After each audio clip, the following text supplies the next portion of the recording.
Hi class, reporting from somewhere in the Black Hills in South Dakota. Anyways, enjoy this presentation on acupuncture. The ancient practice of acupuncture started in China approximately 3,000 years ago. The first documentation of acupuncture that described it as an organized system of diagnosis and treatment is in the Yellow Emperor's Classic of Internal Medicine, which dates back to 100 BCE. By this time, the Qi, or vital energy or life force, flow channels were well established, and the information likely stemmed from a compilation of traditions passed down over centuries. Gradually, the practice of acupuncture was honed in and insertion points became more specified, until it became a standard practice in China alongside massage, diet, and herbs. The first medical description of acupuncture was done by a European physician in 1680 by Ten Rhine, who worked for the East India Company and witnessed acupuncture practice in Japan. Then, in the first half of the 19th century, there was a flurry of interest in both America and Britain, and a number of publications appeared in the scientific literature, including a Lancet editorial article entitled Acupuncturation.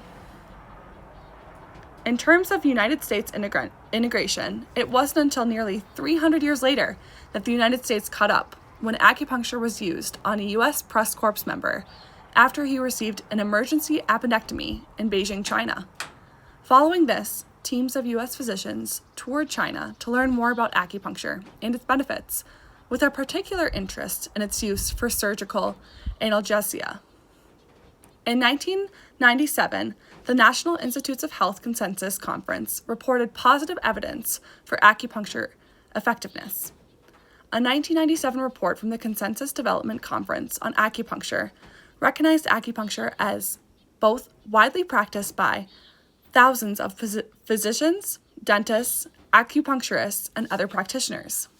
Additionally, the 2007 National Institute of Health survey estimated that 3.7 U.S. adults and 150,000 children had used acupuncture in 2006, and that between 2002 and 2007, acupuncture use among adults increased by approximately 1 million people.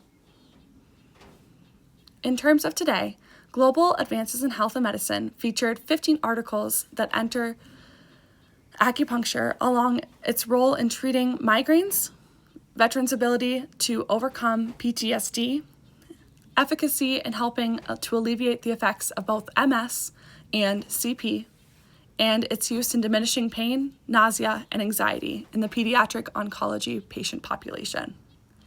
In 2007, a study published by the Brain Research and conducted by researchers at the University of York and Hull York Medical indicated acupuncture had significant impact on neural structures. Acupuncture is a system of medical treatment and ideology based on the principle of applying small needles or pressure to specific points in the body. The origins of this treatment system are grounded in traditional Chinese medicine, with underlying philosophical principles associated with Confucianism and Taoism. Under this ideology, health stems from the alignment of Qi, which means vital energy, and encompasses the yin and yang dichotomy that flows through all of the physical worlds. The primary proponent to whether acupuncture should or should not be recommended is the desire to pursue acupuncture therapy from the patient. The first rule of medicine is not to harm. Acupuncture or sham acupuncture makes patients feel better. There is a psychological component to therapy. However, like many medications and treatment modalities, their effectiveness can be directly correlated to the physician or healthcare provider endorsing the treatment. If the provider is seeing a patient with chronic low back pain and is hopeful that acupuncture could help with their pain, the patient is more likely to believe that acupuncture will help with their pain. In comparison, if a provider approaches a patient by saying acupuncture does not work, then the patient may not think it'll work nearly as well.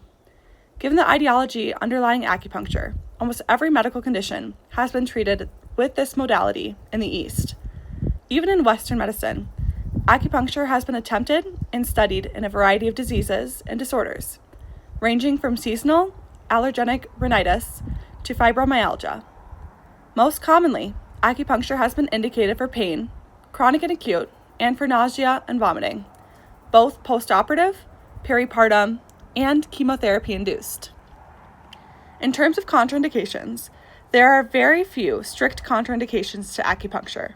It has been used in vulnerable populations, such as pregnant and pediatric populations. Nausea and vomiting in both of these populations seem to be effectively improved by acupuncture than in the general population.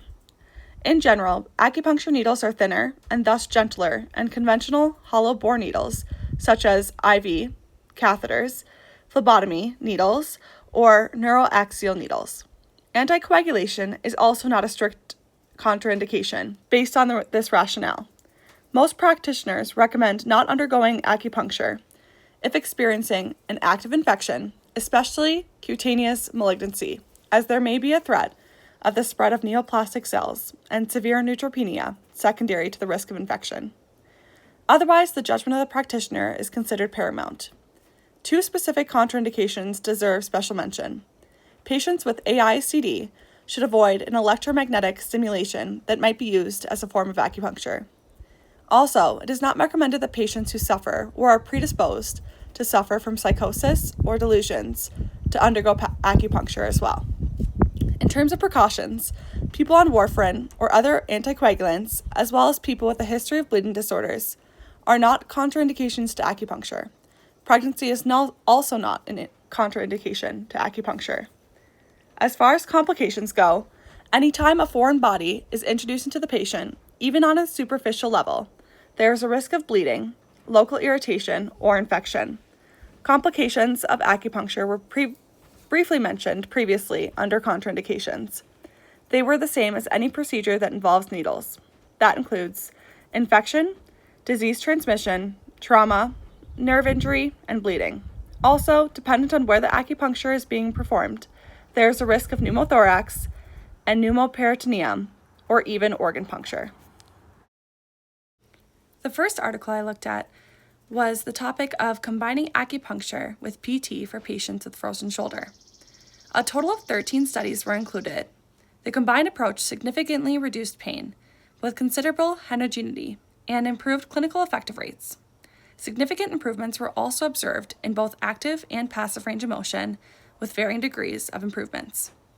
The combination of acupuncture and physical therapy is more effective than physical therapy alone in managing pain, improving clinical effective rates, and enhancing range of motion in patients with frozen shoulder. These findings suggest that incorporating acupuncture into standard rehab protocols could enhance patient outcomes. In addition, they reported a significant reduction in pain of patients receiving the combined treatment of acupuncture and physical therapy. The results confirm the efficacy of the combined approach for pain management. This is particularly relevant given the debilitating nature of pain associated with frozen shoulder and the often limited success of conventional treatments. However, there is a variable amount of information which can suggest variability in either the implementation or effectiveness of the interventions across different clinical settings of patient populations. Evidence suggests that the combination of acupuncture with PT may offer synergistic benefits for the management of frozen shoulder. Acupuncture may enhance the therapeutic effects of physical therapy by improving pain control, which can enable patients to participate more fully in their exercise and rehabilitation. In addition, the analgesic effects of acupuncture could potentially reduce the need for pain medications, which often have side effects and can limit the patient's ability to engage in active rehabilitation. The proposed synergistic effect of combining acupuncture with physical therapy is supported by several mechanisms. Acupuncture is thought to trigger the release of endorphins, the body's natural painkillers, and affect in signaling pathways of the central nervous system. This analgesic effect can complement the mechanical and neuromuscular benefits provided by physical therapy, such as improved range of motion as well as muscle function. The second article analyzed the efficacy of acupuncture and exercises in regards to rehab for knee osteoarthritis. Our research indicates that both acupuncture and exercise rehabilitation can effectively enhance pain relief, functional improvement, and joint mobility in individuals aged 45 to 70 with moderate to severe chronic KOA. Furthermore, the AE group demonstrated the highest response rate. These beneficial outcomes were sustained for a minimum of 8 weeks post-treatment. The combination of acupuncture and exercise rehab appears to enhance the overall therapeutic efficacy for KOA patients, suggesting a synergistic effect that may be partially advantageous for those with moderate to severe symptoms. Acupuncture and exercise rehabilitation have demonstrated efficacy as a non-pharmaceutical intervention for mitigating pain, enhancing range of motion, and improving joint function in individuals diagnosed with KOA. Acupuncture sessions in this specific study were administered twice weekly for a duration of 4 weeks. All participating acupuncturists possessed a minimum of 3 years of clinical experience in acupuncture and underwent training in standardized operating procedures, including acupuncture point localization and needling techniques, prior to the initiation of this study. The exercise rehabilitation program encompassed a variety of elements, including strength training, joint range of motion, proprioceptive training, and core strengthening. In terms of how the study was given, there were questionnaires that specifically talked about the treatment effect being examined by more severe limb symptoms. Participants were required to fill in questionnaires at the commencement of the study and during weeks 1, 2, 4, 8, and 12. The primary measure of outcome is the response rate observed at week 4. The determination of the response rate is based on the proportion of participants who became part of the MCII on both the visual analog scale for pain and the functional subscale of the Western Ontario and Macalester University's Osteoarthritis Index. In terms of outcomes, notably the results indicate that acupuncture is more efficacious in relieving pain compared to exercise rehabilitation. Among the 3-group study, the group receiving both acupuncture and exercise rehabilitation exhibited the highest response rate, surpassing the other groups significantly. Specifically, the response rate in the AE group was notably higher than the AP group in both the 2nd and 12 weeks.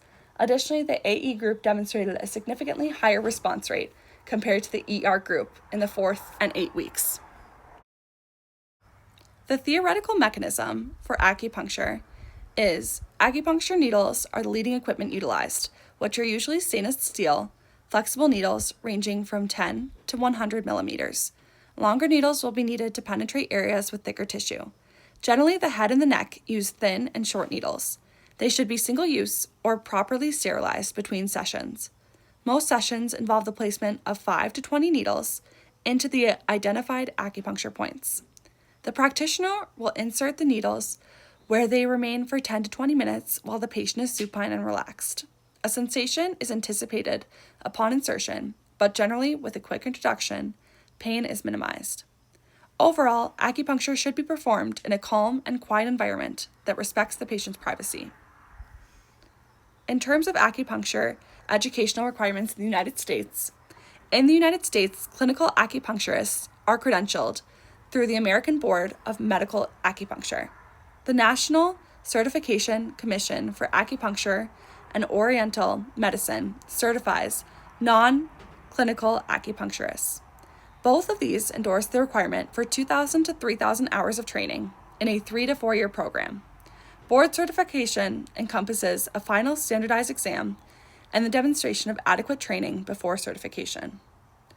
Note, in many states, they allow physicians to practice acupuncture without significant training, and others may require a few hundred hours of additional training and certification.